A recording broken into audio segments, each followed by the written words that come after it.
C'est un jour important puisque c'est la réouverture des frontières maritimes en Nouvelle-Calédonie et c'est la reprise du tourisme de croisière. Donc aujourd'hui, on accueille le premier paquebot.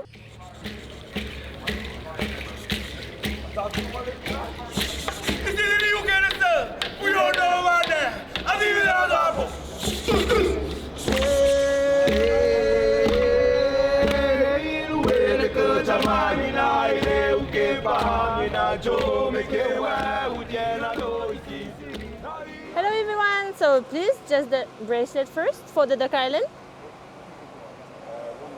Bonjour madame, so this is your bracelet for you. You can take a seat, thank you.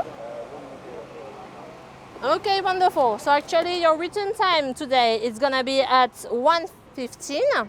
So actually for today you have the little transfer to the Port Moselle, which have your Zodiac waiting for you there. You're going to have 10 to 15 minutes transfer with the Zodiac, with the little boat, to go to the Duck Island. So normally everything is good for you. Don't forget your sunscreen. Today it's very hot. Thank you very much for your listening and have a nice day. Thank you.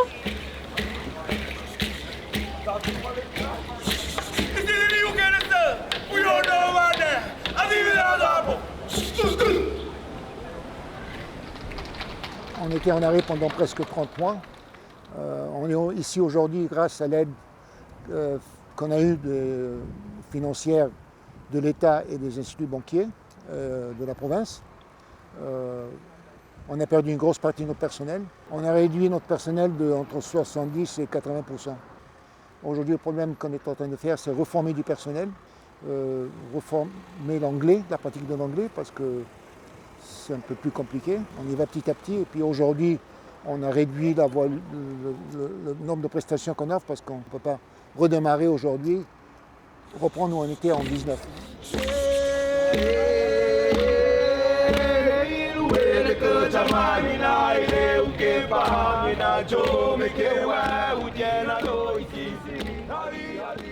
Quand le croisiériste descend à la gare maritime, la première chose qu'il fait, c'est se connecter, il veut le Wi-Fi.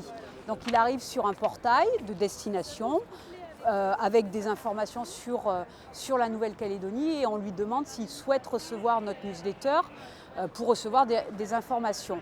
Donc s'il coche oui, nous on le recible 3 semaines après avec un code promo que Air Calin a mis en place, qui va être opérationnel d'ici un mois, un code promo avec une réduction sur le billet d'avion.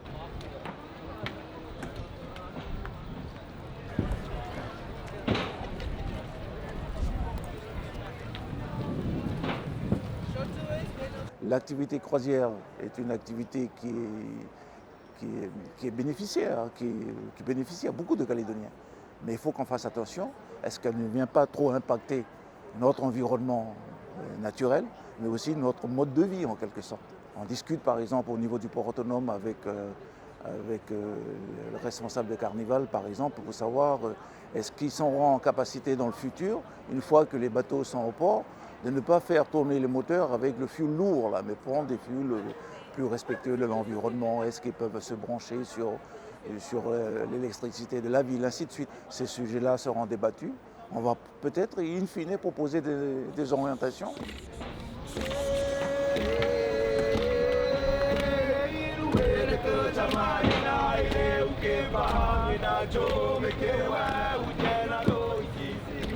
So we are making some technical changes to the ships to make them more efficient. We have advanced air quality systems which cleans our emissions as well. But we're also making investments in new technologies, things like biofuels and how do we make our ships zero carbon, because we have made that commitment to be net zero by 2050. We also made the commitment to be 40% reduction by 2030, and we will make that in advance of that timeline.